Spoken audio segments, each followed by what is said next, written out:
Hello guys, in this video I will show you how to set up instant payment notifications on your PayPal account. So for that guys, first of all, you will need to log into your account on your desktop and then get on the top right corner. After that, select account settings. Now after getting on this page, get on your left side and scroll down till the last and select website payments. Now get on your right side and scroll down a little bit and then you guys can see instant payment notifications category. Now select its update button. Here guys, scroll down a little bit and you guys can see this option right here called choose IPN settings. IPN means instant payment notifications.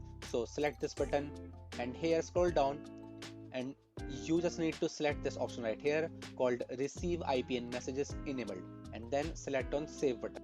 And that's how you guys have successfully set up your instant payment notifications on your PayPal account. So that's how you guys can do it, and that's it for the video guys. If you find this video helpful, then make sure to share this video with your family and friends, and also subscribe to our channel for more such content. And thanks for watching.